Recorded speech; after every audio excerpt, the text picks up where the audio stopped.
buenas noches a todas y todos.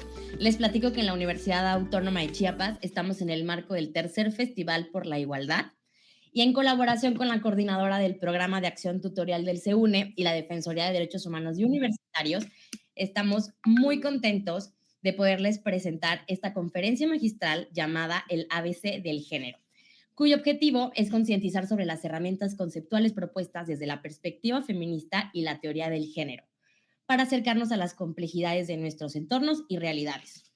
Estoy muy contenta de poderles presentar a Eric Melo. Sus pronombres son él, ella, ella. Es licenciado en Antropología Social por la Universidad Veracruzana y desde 2017 ha trabajado y colaborado en proyectos comunitarios impulsados desde la sociedad civil como Chuba Getic y YAG México. Espero haberlo pronunciado bien. Y en el sector privado, Médicos del Mundo, Cántaro Azul y la UNACH, que usan como ejes de acción la perspectiva de género, el acceso a derechos humanos básicos de poblaciones vulnerabilizadas, así como a la visibilidad LGBT dentro y fuera del Estado. Actualmente es miembro de la colectiva Diversidad E, espacio donde se generan actividades para la vinculación comunitaria, redes de trabajo y de colaboración, así como de procesos de reflexividad e intercambio de saberes desde San Cristóbal de las Casas, Chiapas. Eric, es un gusto para mí que estés aquí. Te cedo el micrófono y adelante. Ay, muchas gracias, Paulina. Bueno, no les veo las caras a todos, ese es el gran detalle de lo virtual. Pero bueno, esta modalidad conferencia virtual me voy a permitir como ir haciéndoles algunas preguntas. Si quieren participar, les agradecería mucho en el chat, o si quieren alzar la manita para abrirles el micrófono y escucharles. Si podemos ser breves también en las intervenciones para que haya tiempo de terminar. Son pocas diapositivas, intenté hacer información como más precisa, concisa. Eh, Muchas gracias por el interés, primeramente, ¿no? Y bueno, quisiera arrancar este ABC de género preguntándoles a algunas personas, no sé, 3 personas o 4, eh, ¿qué nociones o qué ideas tienen que significa el género? ¿No? ¿Qué significaría para ustedes? Si lo quieren escribir en el chat o si alguien quiere alzar la mano o comentarlo abiertamente.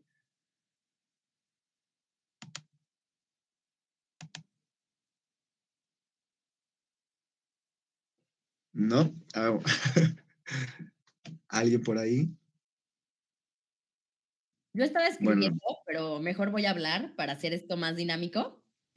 Para Ujú, mí el género es una construcción social. ujú. O sea, como ¿Tal? que es la definición más básica y más, que como que entre todos es lo más fácil que podemos decir, una construcción social. Ujú. Súper.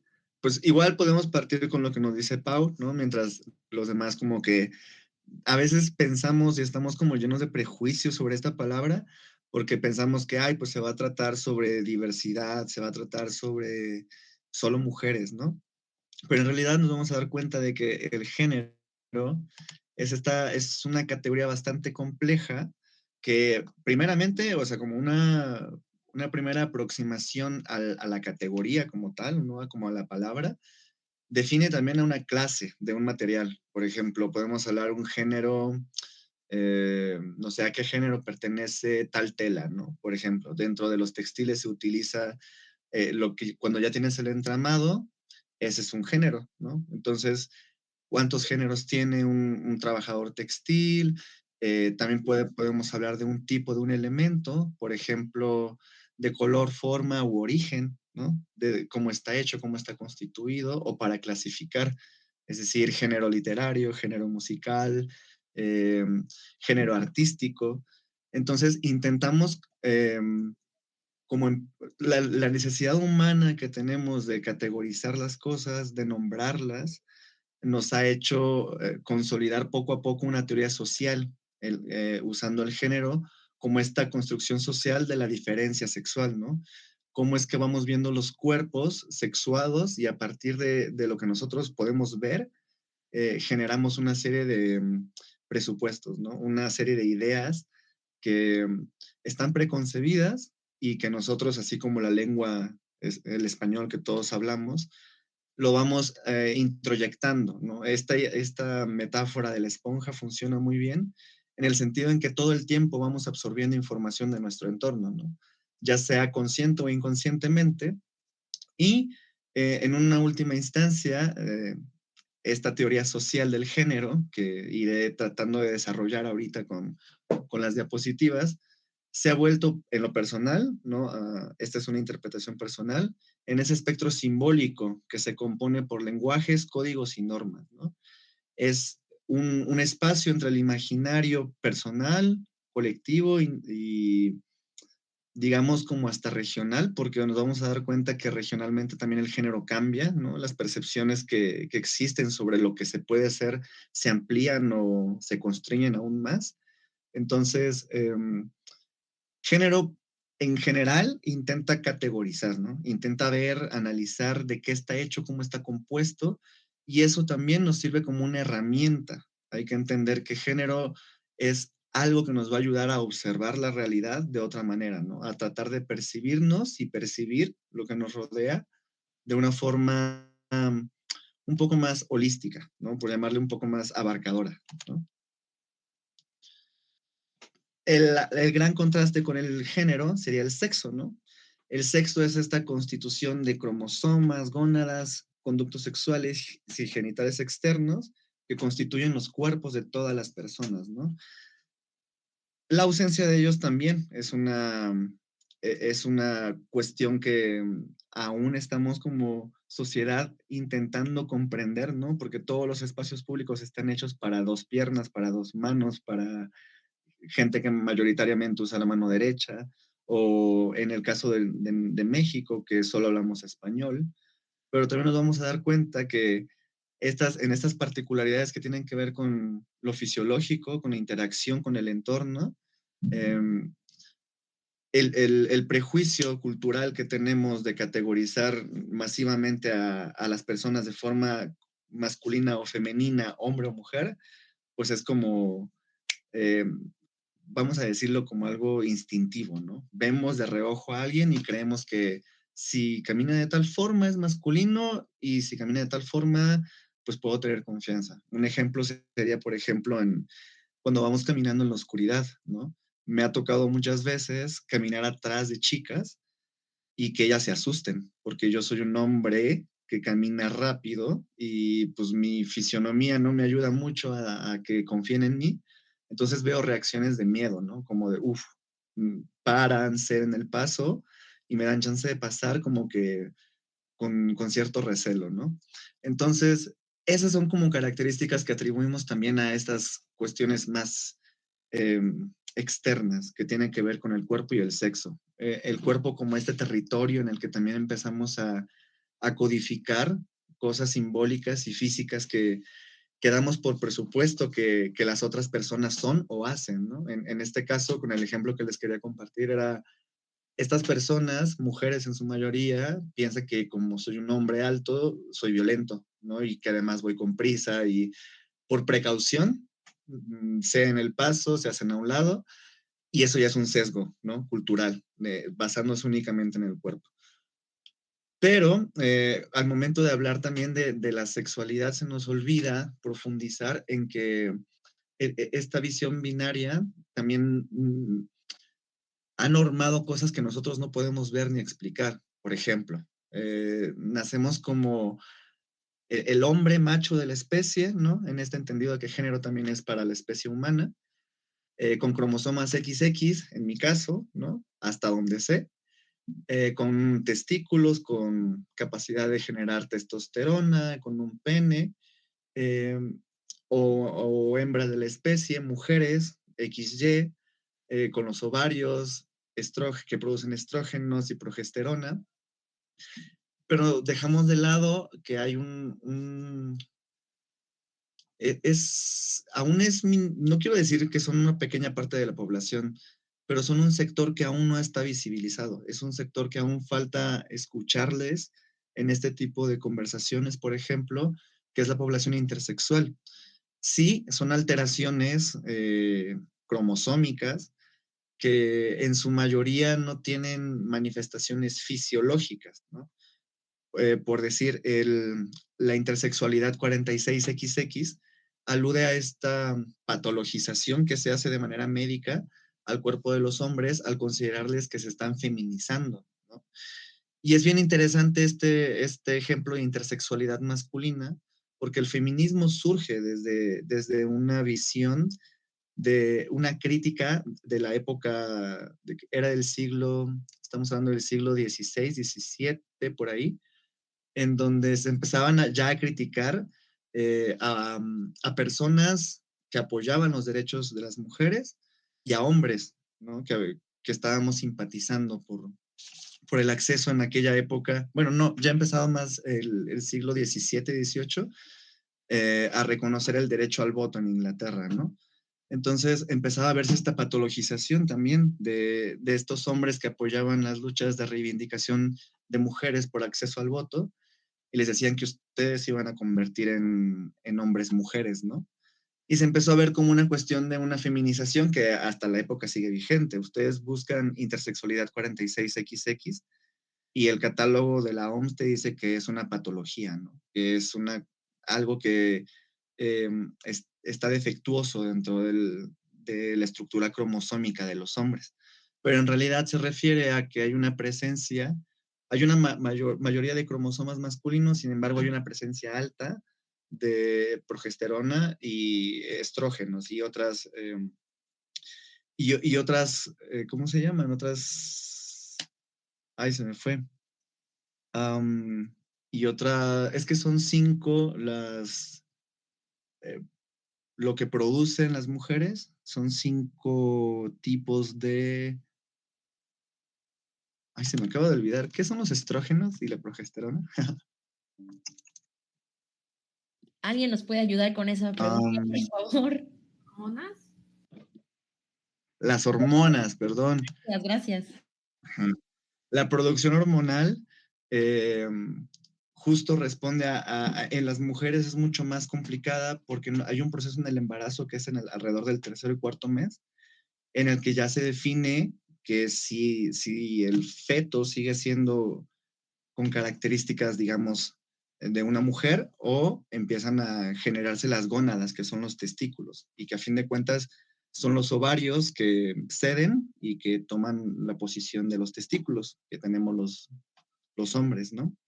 Entonces, ese es hasta el momento sigue habiendo con prejuicio, hay tratamientos de medicalización para corregir este tipo de trastornos o desviaciones que los médicos consideran que suceden a nivel cromosómico y que eso aplica también para el caso contrario, la intersexualidad 46XY, que sería el caso de un cuerpo mayoritariamente de mujer que tiene algunas hormonas, mayoritariamente más testosterona que progesterona y estrógenos, y algunas características fisiológicas, es decir, puede contar con un clítoris más grande, ¿no? Y eso se le puede llamar un micropene, o contar con un balance interno de órganos internos masculinos, pero externos femeninos, ¿no? Y eso únicamente se puede saber con un chequeo y análisis médico minucioso, ¿no? Pero también está esta intersexualidad, perdón, con Adal verdadera, que dicen, bueno, que los médicos alópatas nos indican que es esta constitución interna como, y que coincide hasta cierto punto con el físico, como hombre o como mujer, pero que sí hay cuestiones ya sean de desarrollo, que si una persona lleva un tratamiento de hormonas, puede fortalecer su tendencia a ser un hombre o la tendencia a ser una mujer, ¿no? En cambio, la intersexualidad compleja o indeterminada sería este punto medio. O sea, las hormonas, tanto masculinas como femeninas, están en el mismo balance en el cuerpo y no hay forma de cambiarlo. Y de hecho, hasta fisiológicamente puede ser que este clítoris sea más grande de lo normal y también haya testículos y también puede ser que hayan unos ovarios por dentro, que haya producción de esperma, pero también producción de óvulos. Y eso es, por eso se le denomina compleja o indeterminada, porque es un proceso médico mucho más em, enredado, ¿no? Porque ahí se tendría que hacer un reajuste de los cromosomas, que es básicamente imposible ya que estamos constituidos en un cuerpo adulto. Y bueno, la cuestión de las gónadas está intrínsecamente relacionada con lo hormonal. Entonces, vamos viendo que la constitución de la idea de sexo no solamente es, por ejemplo, estas fiestas de revelación de género, sino que también se trata de una serie de ideas preconcebidas que tenemos sobre los cuerpos físicos, ¿no? Se nos olvida indagar la constitución misma de nuestro propio cuerpo para saber que si todos nos hiciéramos estudios cromosómicos, podríamos ver que algunas mujeres tienen testosterona, ¿no? O más testosterona de lo normal, por así decirlo. Siempre hay un balance, pero a niveles cromosómicos puede haber una gran diferencia. Uno de los primeros médicos y personas que investigó al respecto de estas variaciones cromosómicas y la influencia que tenía la sociedad en la constitución del sexo y el género fue John Money, que en la época de los 50 empezó a tratar a niños y a niñas que que eran diagnosticados ¿cómo se le llamaba?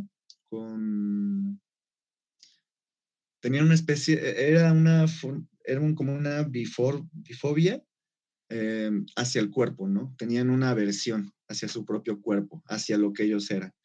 Entonces, explicando como un poco el desarrollo fisiológico que estos niños habían tenido, se empezaron a dar cuenta de que les habían hecho correcciones físicas, ¿no? Habían nacido con un pene un poco más desarrollado, entonces se les empezó a socializar como niños, y aquellos niños que habían nacido con un pene más pequeño se les había mutilado el pene para ser socializadas como niñas. Entonces, al irse tratando a estos infantes, se empezó a dar cuenta de que cuando cumplían la adolescencia, es decir, entrando a los 12, 13 años, empezaban a darse cuenta de que pues no podían socializar como ellos querían y empezaron a ver que se trataba de una disociación que había sucedido entre cómo habían sido socializados y el cuerpo que ellos tenían, ¿no? Entonces, John Money nos dice que la crianza y la socialización es determinante para ajustar a un ser humano como hombre o como mujer, y esto a través de los lenguajes que vamos manejando en su crianza y que se van quedando en el inconsciente, ¿no? Del menor o de la menor. Entonces, él es el primer médico que empieza a profundizar sobre este impacto social de la diferenciación entre si es un hombre y confirmar que es un hombre o si es mujer y determinar cuáles son los parámetros para decir que es una mujer, ¿no?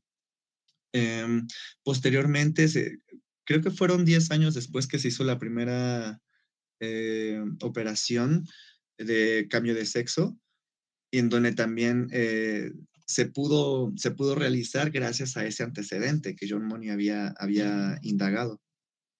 Si él no hubiera puesto esa discusión sobre la mesa de médicos que solamente consideraban que existían dos sexos y que lo demás era pues algo que no podían modificarse o llevar un tipo de tratamiento y que era pues, irreversible, se empezó a ver como un factor, ¿no? Como la constitución de una serie de hechos que sucedían no solamente a nivel biológico, sino también social. Entonces, ay, se me trabó. Tengo problemas con esto.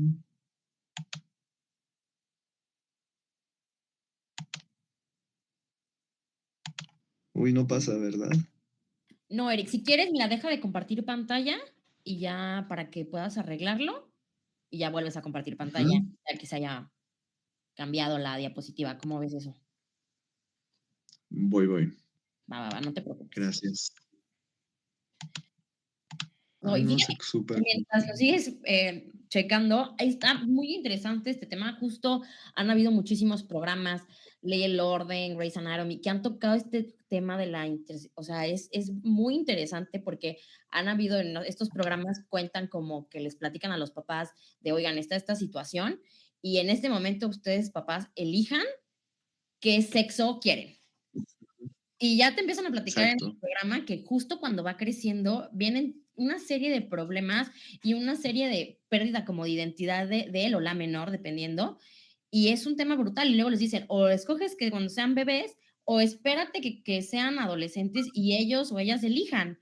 Pero está esta discordia de, bueno, ¿y cómo va a pasar su adolescencia? Porque también la forma de socializar va a ser muy complicada, Mm. porque no son, o sea, ¿sabes? Es un tema bien interesante el que estás tocando, que se ha venido escuchando, pero como bien dices, ha sido muy invisibilizado y es un tema que muy rara vez se toca. Sí, y justo por el nivel que hay de el sesgo, ¿no? De compartir esta información. Digamos que lo mismo, más adelante voy a desarrollar esta idea, pero sucede también que el mismo género se va, la misma idea de género también se va llenando como de ideas preconcebidas, ¿no? De lo que debería de ser.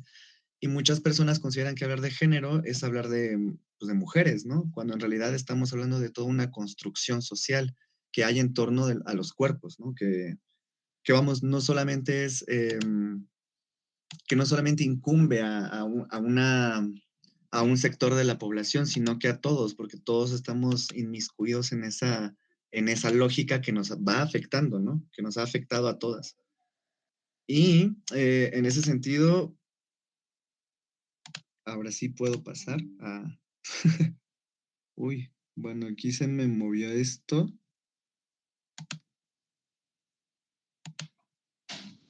Se ve un poco movido, ¿verdad? Más o menos, bueno, no, yo no lo veo movido. Bueno, la imagen, ahí está, ya, Como sobrepuesta, ¿no? ahí estás. Sí, este Ándale, sí. Bueno, se ve mejor.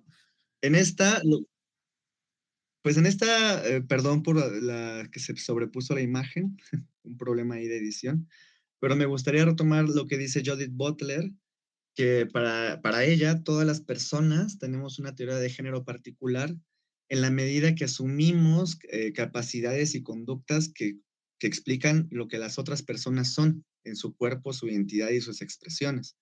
Entonces, lo que ella propone es bien interesante porque es hablar del sistema sexo-género, ¿no? Que es trascender un poco esta idea de que solo hay sí hay una socialización de las personas como hombres y como mujeres, y eso influye mucho en cómo nos llegamos a sentir parte o no de la sociedad, pero también este sistema complejo que se entremezcla con el capitalismo y que se entremezcla con los modelos morales de vida, para crear disposiciones de la sociedad que transforman nuestra sexualidad biológica en productos.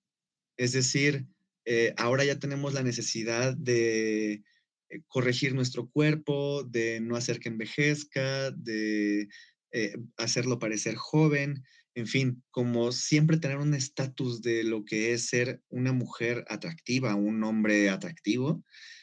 Eh, y esas necesidades son también satisfechas por ese sistema que nos ofrece los mismos lenguajes y los mismos ritos para socializarnos.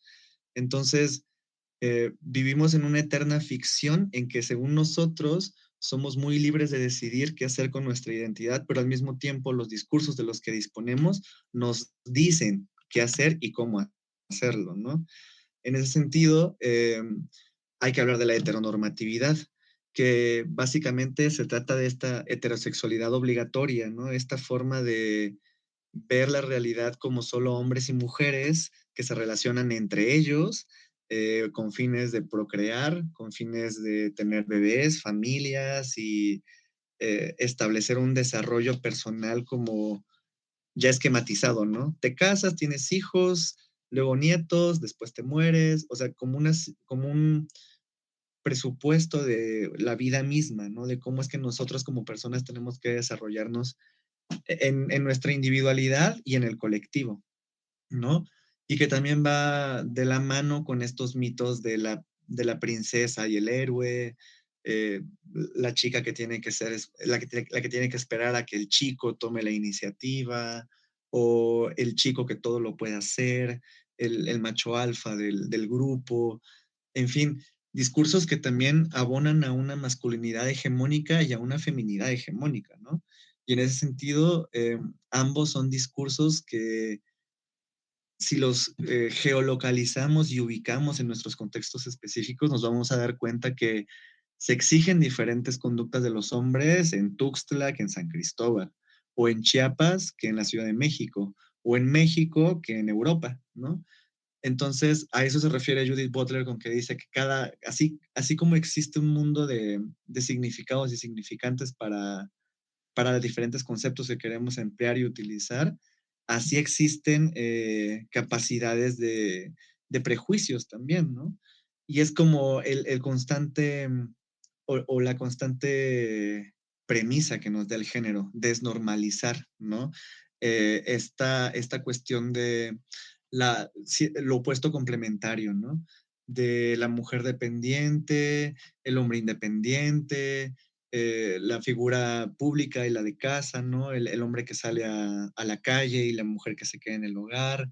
Esta cuestión de lo moral y lo inmoral, ¿no? Que está moralmente bien visto que un hombre tenga la casa chica o que tenga más de una familia, pero es inmoral que una mujer trabaje tan noche y no vea a sus hijos porque es madre soltera y tiene que trabajar, y es anormal que esa mujer se vuelva a juntar con otro y con otro hombre. En fin, eh, son estas cuestiones que constriñen los cuerpos y las realidades de las personas, ¿no? Porque se ejercen como un mecanismo de poder, de regulación de la vida misma, la vida cotidiana, y es justo en ese espacio, en la vida cotidiana, en donde ejercen su influencia y su poder. Y lo que me gustaría después también ponerlo como un poco para discusión es que todas las identidades pueden ser hegemónicas, ¿no? A fin de cuentas, se trata de las visiones que aceptamos o que queremos aceptar a nivel social. Y en eso entra otro concepto que los feminismos nos pueden aportar, que es la despatriarcalización de la conducta. Y básicamente es entender que cualquier persona puede ser machista, cualquier persona puede ser violenta, no importa si eres hombre, mujer o de la diversidad sexual, sino que en gran medida se trata de un ejercicio de una acción, ¿no? Que esa acción consciente o inconscientemente es ejercida por un cuerpo que tiene que ejercer en algún momento la agencia, ¿no? Entender que su acción tiene una reacción y desde dónde viene, ¿no? Entonces, cuando hablamos de género es eso, en gran medida hablar también de democracia, porque si los feminismos tuvieron tanta importancia y tanto auge para el desarrollo de teorías sociales y de políticas públicas, es en gran medida a que las mujeres no eran consideradas sujetas dignas de derechos, ¿no? Que no podían entrar a las escuelas, no podían trabajar, sus roles eran estar solamente en casa, encerradas, teniendo hijos, y mantener a los hijos de los hijos y a sus nietos y a los hijos de los siguientes hijos, y así por generaciones, ¿no? Hasta que se empezaron a hacer estas ideas de consolidadas de la maternidad abnegada, ¿no? Que también se hace parte de esta heteronormatividad. Las mujeres tienen determinados espacios en los que se les permite ser como son, sí cumplen con ciertas características, ¿no? Puedes ser mandona, pero si eres mamá. Puedes ejercer tu violencia, pero si sobre esa violencia también eh, reprimes a otras identidades que sean más vulnerables. Entonces, las conductas no tienen género, son asignadas a los cuerpos dentro de esta heteronorma diferenciada, ¿no? Pero cualquier cuerpo puede ejercerlas. Entonces, ya que entendimos un poco más qué género es esta forma de categorizarnos un poco terca que tenemos los seres humanos, cuando hablamos de diversidad sexual, podemos aludir que nos referimos a todas las posibilidades que tenemos las personas de asumir, expresar y vivir nuestras identidades y expresiones de género, así como orientaciones sexuales de manera libre. Esa es una definición de CONAPRED, el Consejo Nacional para Prevenir la Discriminación. Y eso está intrínsecamente relacionado con nuestras formas de ejercer el erotismo, es decir, a quién miramos, qué nos gusta, cómo nos gusta, hacia quién tenemos afectos, quién nos genera aversión, por quién sentimos empatía y por quién no. En cuanto a la orientación, sí hay que entender que, o sea, nacemos y nos hacemos, ¿no? En ese sentido, eh, mm, Simone de Beauvoir tenía un punto, ¿no? De no se nace mujer, se llega a serlo. Pero la diversidad sexual sí pone esta otra cara de, bueno, es que yo no pedí ser así. O sea, yo nací y en el camino me he dado cuenta de que me puedo adherir a esta identidad, me siento afín a esta expresión. Es una constante búsqueda y eso va de la mano con nuestras prácticas sexuales, ¿no? Porque al no sentirnos afines a esta heteronorma que nos dice tú hombre con ella mujer, se nos rompe el chip y vamos explorando, ¿no? Yo creo que es en esta parte en donde la diversidad sexual empieza a, a verse más vulnerada, porque cuando expresamos nuestros afectos o cuando queremos reconocer nuestras prácticas sexuales, desafortunadamente nos vemos enfrentados a estos espacios em, en la oscuridad, a estos espacios que están a la sombra, ¿no? Que nos obligan a ejercer prácticas que pues nos exponen a nosotros como personas, ¿no? A nuestra integridad física y al mismo tiempo pues a cuestiones de salud, de vulnerabilidad, ¿no? Entonces, si somos poblaciones vulnerabilizables, es porque no tenemos esa visibilidad ni esa aceptación social. Nos vemos obligados a tomar espacios y a ejercer prácticas que nos vulneren a nosotros mismos. Entonces, este sesgo que a veces se ve de los gays o de las lesbianas como promiscuos o como gente que solamente busca ejercer su sexualidad de manera irresponsable, pues también, aparte de ser el prejuicio y el estigma que hay sobre el cuerpo y que es una tendencia muy judio-cristiana, deja de lado el hecho de que todas las personas no o sea, en general la sociedad no permite que la diversidad sexual exista y sexogenérica. En ese sentido, como que el concepto más aceptado es diversidad sexual, pero podemos hablar de diversidad sexogenérica o erótico-afectiva, porque estamos haciendo alusión a eso, a sentires, a pensares, a lo que nos provoca placer, deseo, eh, y que a fin de cuentas también afirman parte de nuestra identidad, ¿no? Que nos hacen reconocer esa parte que cada uno de nosotros necesita de su propia identidad para poder ser una persona que se sienta parte de la sociedad, ¿no? En ese sentido, pues el acrónimo, ¿no? El LGBTTIQAP+.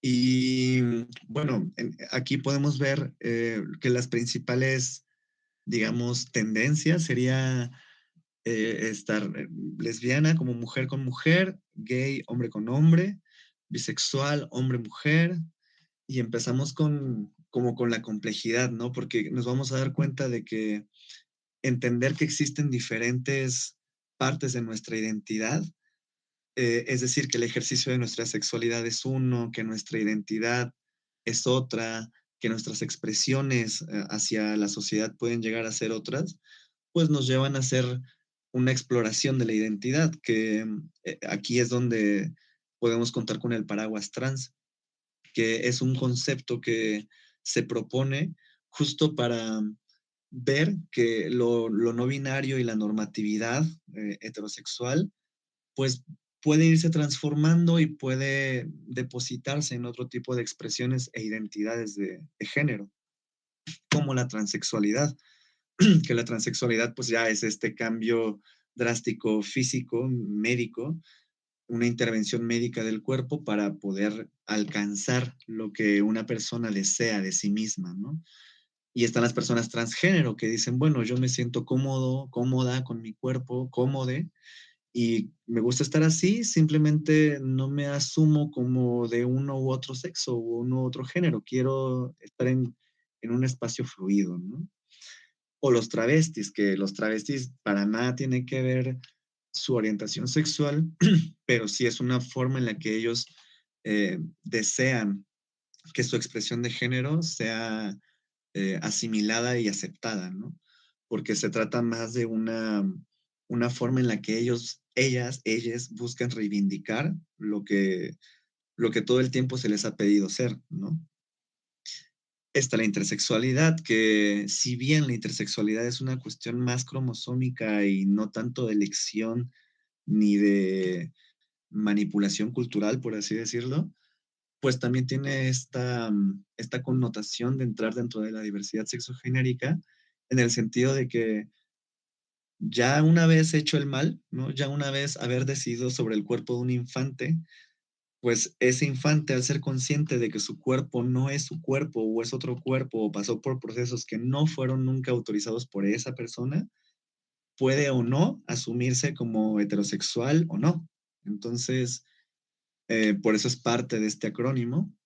Lo queer sería esta parte de espectro que es como en mexicano sería más como jotear, ¿no? O sea, como sí tiene esta connotación medio homosexual, pero irte más allá de estoy navegando en el género, un día puedo ser más gay, otro día puedo ser más, eh, no sé, más género fluido, otro puedo ser más no binario, puedo venir maquillado y con barba, en fin, como que eso es una construcción un poco más política que se usa más en el norte. La sexualidad sería esta parte de también las personas que deciden no tener ningún tipo de orientación eh, ni vínculos afectivos ni eróticos con otras personas. La demisexualidad, que para mí, en lo personal, sería parte de un proceso, pero para otras personas es definitorio para saber si puedes o no interactuar con las otras personas de una manera íntima y sexual y erótica. Los apiosexuales, que serían estas personas que se enamoran mucho, se enamoran y les excita pues lo que tiene que ver con el erotismo y el erotismo intelectual. Y los no binarias, que somos estas personas que no nos acomoda ninguna etiqueta y que también entramos dentro de este género fluido. Y más abajo, si ven, puse HCH y MSM, porque son dos categorías que en la actualidad se proponen para hablar de hombres que tienen sexo con hombres y mujeres que tienen sexo con mujeres.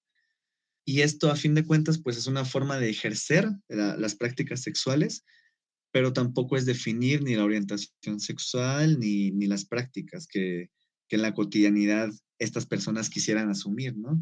Entonces, pues forman parte de un espectro, ¿no? En donde el género, pues, entra en discusión, porque en la heterosexualidad obligatoria les diría, oye, pero no estás cumpliendo con tu rol, pero al mismo tiempo tienen esta capacidad de decisión y de anteponer una serie de negociaciones y de acuerdos con las otras personas que interactúan.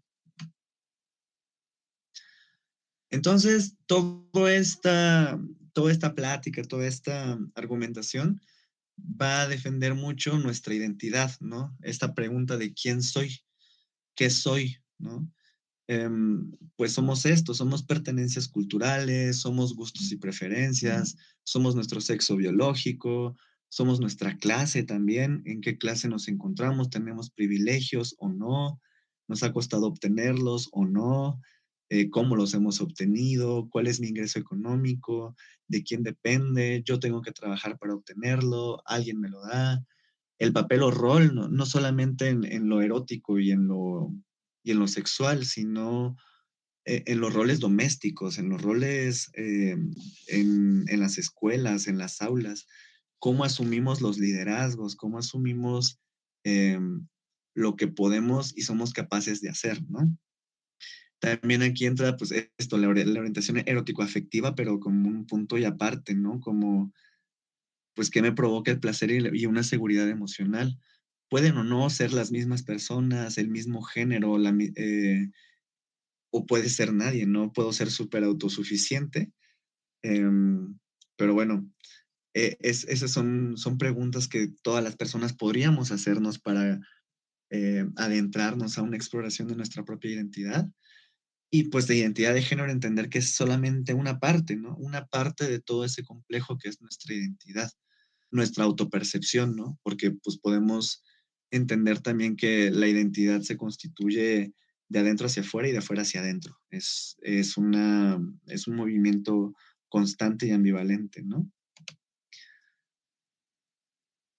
Todas las personas nos construimos a partir de negociaciones y equilibrios constantes de ese poder, ¿no? ¿De qué poder? Pues del poder decir soy yo, soy alguien, hago esto, soy esto, esta es mi forma de expresión, esta es mi forma de presentarme. Y la vida cotidiana es esa arena en donde todos usamos las herramientas que tenemos a nuestra disposición, primero para sobrevivir y luego para hacernos ver, para mantenernos vinculados en redes con otras personas y sentirnos completos o como parte de algo, ¿no? Entonces, en ese sentido, esta, esta imagen que les pongo aquí a un lado, eh, pues está dividida a la mitad por dos, ¿no? Y son los privilegios sobre la opresión y la resistencia. Si ven de este lado de la parte derecha, un poquito más arriba de la mitad, estamos los LGBTIQ+, eh, en contraposición a la heterosexualidad, ¿no? Y ahí está el heterosexismo. Entonces, igualmente se repite esta lógica binaria, ¿no? Es como anteponer la población normal con la normal, ¿no? Esta gráfica nos puede ayudar para ver esas grandes intersecciones y polaridades que existen dentro de los imaginarios que rigen nuestra vida cotidiana, ¿no? Y que al mismo tiempo nos pueden hacer reflexionar sobre esas herramientas que tenemos o no tenemos para defendernos o para argumentar. Porque lo que pasa últimamente es que creo que les pasó a algunas de ustedes, que cuando eso, les preguntan qué es género, piensan en ideología de género, piensan en algo que está mal, piensan en manipulación de la gente, piensan en con los niños no, por una serie de estigmas y prejuicios, ¿no? Que condicionan el hecho de que no, ya no puede haber una discusión, ¿no? Porque esta binariedad polariza toda la discusión que pueda haber. Entonces, pues también podemos ver otra contraposición como infértil, estéril, con ser fértil, ¿no? Y que ahí también tendría un papel importante la discusión de qué es ser mujer, ¿no? Si ser mujer es madre, entonces si no eres mujer, si no eres madre, perdón, ¿qué eres, no? O las mujeres trans por no ser madres no son mujeres. La religión minoritaria con la religión mayoritaria. El discurso judeocristiano, que es una teoría de organización social que muy pocas veces las ciencias sociales también reconocen como tal, pero tiene todo el sistema de organización de lógicas de comportamiento, económicas, políticas, sociales, y con las otras religiones, ¿no? Que son vistas como religiones de hippies, religiones de personas que están en una búsqueda, la religión que no es la correcta, sino, en fin, como foráneas, vistas de afuera, ajenas. Eh, pero eso, yo creo que lo que tendremos que empezar a ver es que esta lógica de vivir en privilegio o vivir en resistencia nos hace estar muy lejos del trabajo comunitario, ¿no? Porque lo que tenemos que hacer es utilizar estas categorías para lograr la claridad del panorama, lograr que todas las personas estemos en una tabula rasa, es decir, en un terreno amplio, ¿no? Todos parejos, todos al mismo nivel y poder hablar, ¿no? Discursivamente sobre qué es que hay que cambiar para que nuestras realidades sean iguales para todas las personas. Entonces, ir concluyendo con que todas las personas nos construimos a partir de nuestra historia, la posición geográfica en la que nos encontremos y las capacidades de decisión que tengamos, ¿no? La agencia que tengamos sobre nuestras propias decisiones. Agencia hace alusión a esa conciencia que tenemos las personas sobre lo que consciente e inconscientemente hacemos o no hacemos. Entonces, agenciarnos de que vivimos en contextos con una historia particular, que somos seres biopsicosociales, que estamos viviendo una época de revolución simbólica, en donde la identidad no puede seguirse viendo como una, a partir del prejuicio y el estigma de lo que dice nuestra vista, de lo que dice nuestra cultura, de lo que dice nuestra familia, sino que tenemos que ir más allá a entablar diálogos que nos hagan reconocer esos privilegios y esas opresiones sistemáticas que vivimos sin importar clase, raza, género, sexo, y entender que pues todas las personas y todos los seres humanos nacemos en igualdad, ¿no?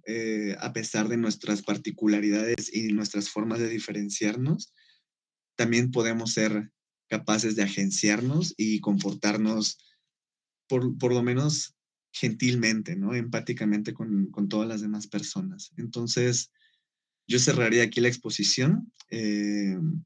No sé si hay alguna pregunta, alguna duda.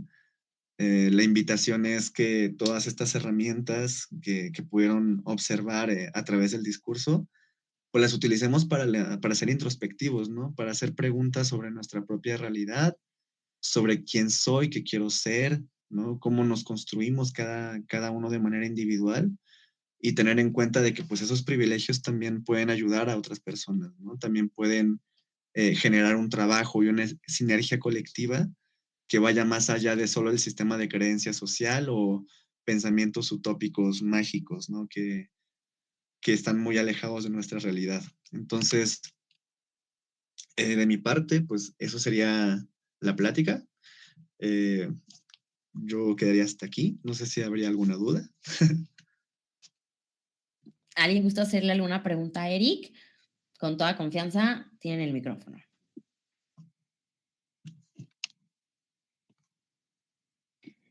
Si no, pues yo te quiero agradecer muchísimo, Eric. Te voy a confesar la razón por la cual insistí tanto en que se hiciera esta charla, porque platicando con compañeros y compañeras de trabajo, muchas veces tienen como noción de la diversidad sexual, pero o les da pena preguntar o temen ser a lo mejor, creen que pueden llegar a ser groseros si llegan a preguntar esto. Entonces me ha tocado de que, oye, Pau, es que, ¿qué es LGBTI? Y como que lo dicen en tono burla cuando hay tantas siglas.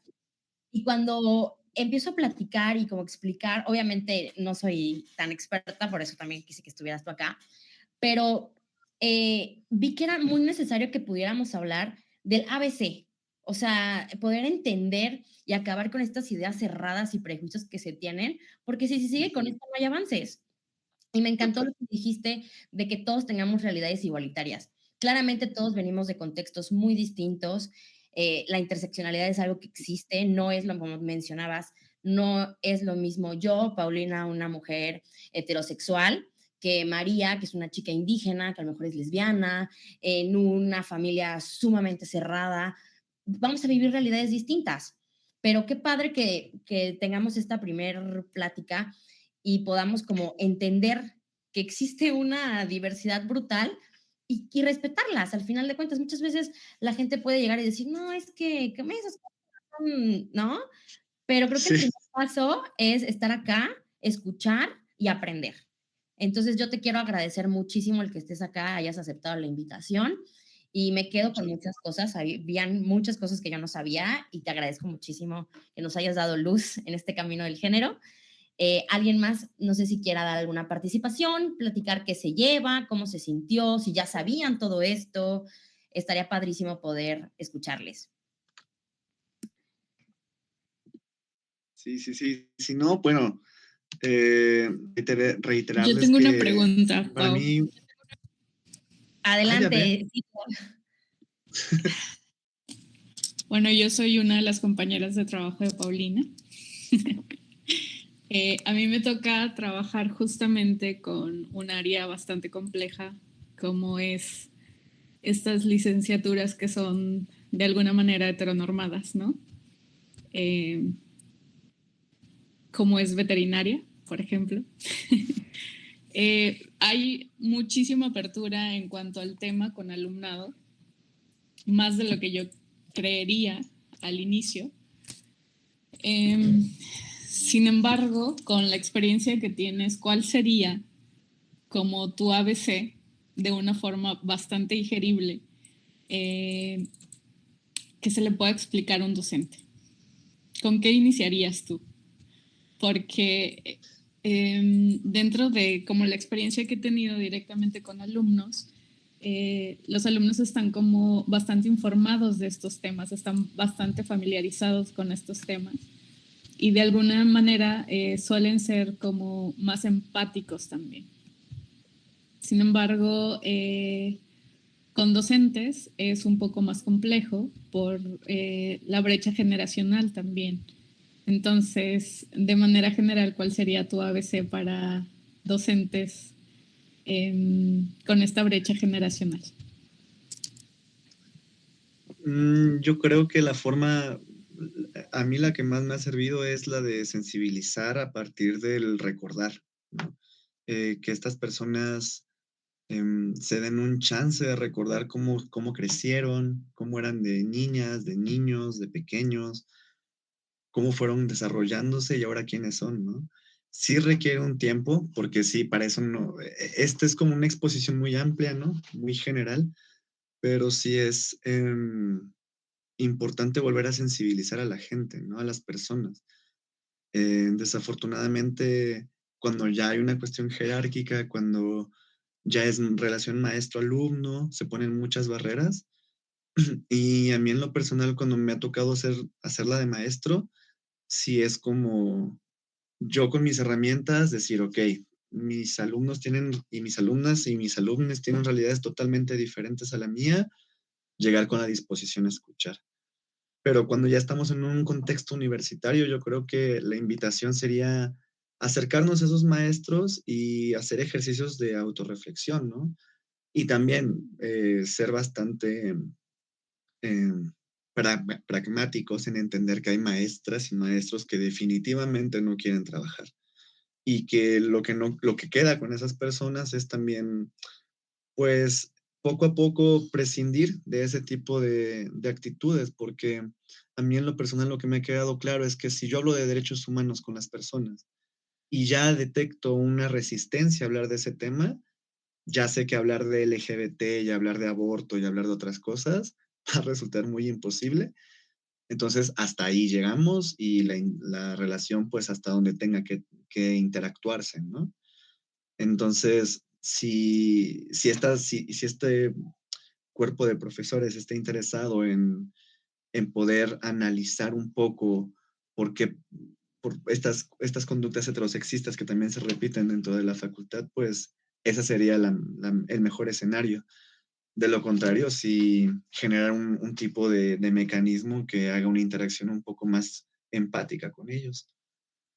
Porque ya esto de exponerles y esto como que a ellos les aburre. O sea, que llegue una persona joven a exponerles o explicarles, no les gusta, ¿no? Porque también está este sesgo edadista de como yo tengo más edad y más formación y no sé qué, sé más que tú, no tienes que venir a enseñarme. Entonces, ponernos como en una situación de igualdad, ¿no? Como decía hace rato, en un diálogo, en un intercambio de café, en un espacio de reflexión pedagógica, eh, pero sí generar como esa sinergia de la voluntad, que tiene que ir de la mano de la voluntad con ellos.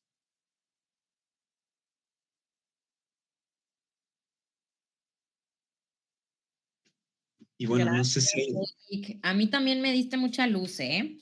Muchas gracias por tu respuesta. Espero hayas también podido darle esa luz a Citlali.